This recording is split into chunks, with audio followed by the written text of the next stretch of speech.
So today's lecture is going to deal with the production possibility curve.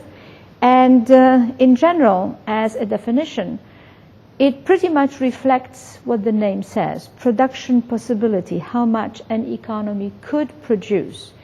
We are going to simplify the economy by just looking at two goods, good A and good B.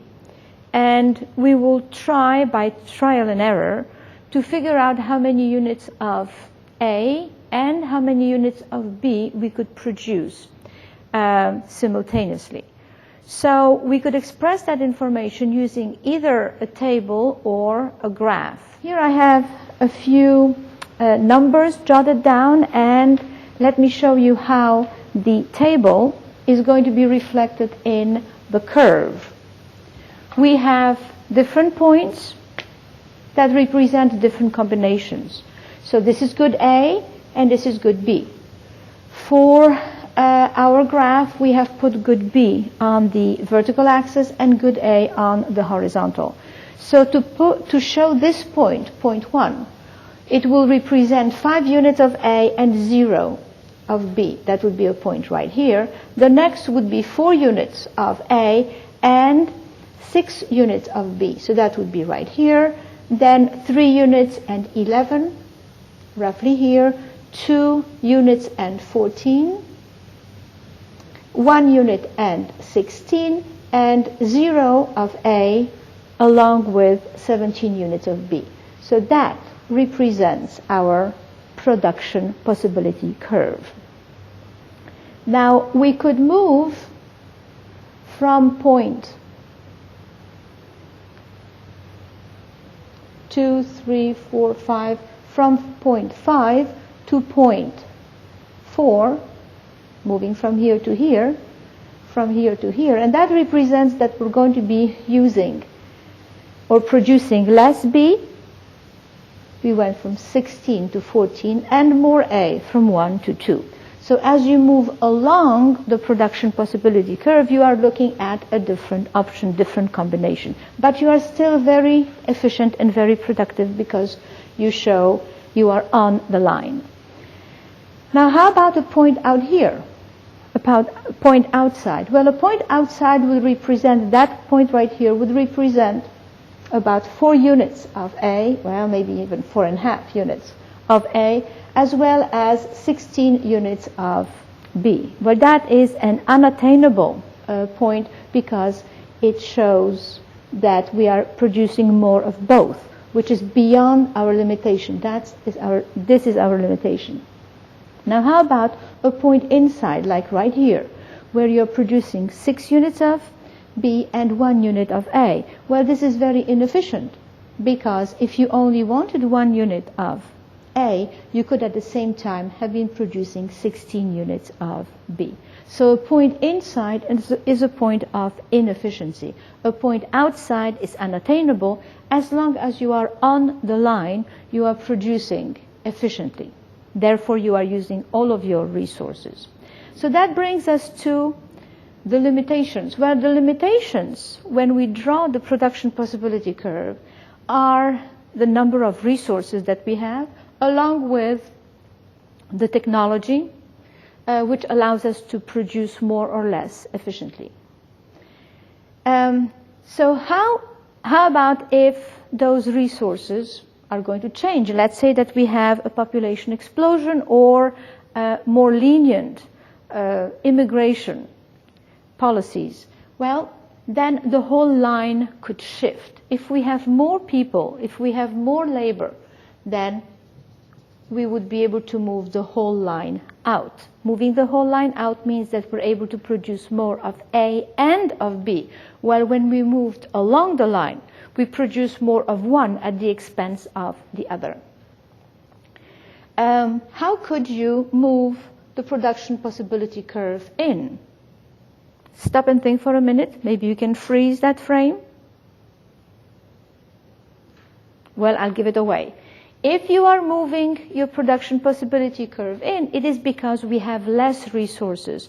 A realistic situation could be, for instance, a natural disaster, an earthquake, a war that would have destroyed a lot of the resources. Generally speaking, wars help the economy because they create more jobs. But here we're talking about the destruction of productive capacity in the economy. So that would be a movement in of the production possibility curve. Now the next thing that I wanted to get back to is the rate of exchange of good A for good B. So here you see that when you gave up the first unit of A, and we're saying that this is the first unit of A that you give up because you went from a maximum of 5 to 4 units. So you gave up 1 unit. This would be the last unit that you give up. So now you give up 1 unit, and how much of an increase do you get?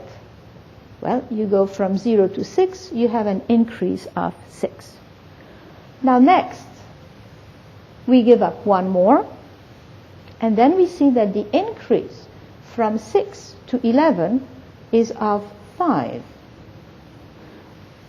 What is this 11? 11 is the amount of units of B you can produce when you gave up 2 units of A. But each one of the units gave you a different amount of B in return. The first one gave you a lot. The subsequent one gave you less. And as you give up the next unit, you will see that the increase here is of only 3. So since you are giving up equal amounts of A and you are getting less and less of an increase, the total amount is larger, but the increase is smaller, then that gives us what we call the law of increasing costs.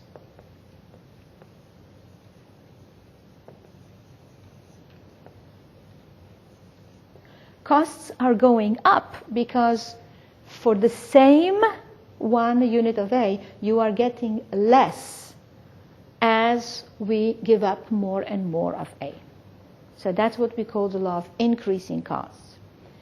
If your line was a straight line, the production possibility, then you could see that the trade-offs would be even. Whoops. Whenever you gave up this amount, you got that amount, whether it was the first or the second or the third. But here, you're giving up 1 unit and you are getting this much in return. You give up the next unit and the increase is smaller. Your first increase was of 6. This one is only of 5. You gave up 1 more, and you see that the increase goes from 11 to 14, or 3 extra. So you're getting less of an increase, just like here we looked at the table. So if you have a straight-lined production possibility curve rather than a bowed out, you have constant costs. But that is not really very realistic in our economy, because the reason for the fact that we experience increasing costs is that factors are specialized.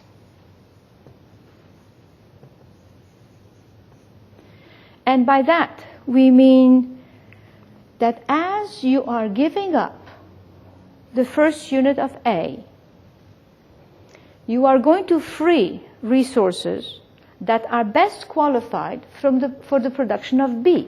So let's say that A is cars and B is food. When you give up 1 car, you are first going to be giving up your farmers to produce food. And as you run out of farmers, then you're going to go to those people who know a little bit about the production of food, are less specialized, but still knowledgeable in the production of food. And since they know less about it, the increase is going to be smaller. So it is because factors of production are specialized. Labor, land is also specialized. Can you think of how you would implement the law of increasing cost using land only and not labor in producing food? Is land specialized? And the answer is yes. Land is specialized in as much as it is more or less fertile. So you start with the most fertile land and therefore the most qualified, therefore the largest will be the increase in farm product.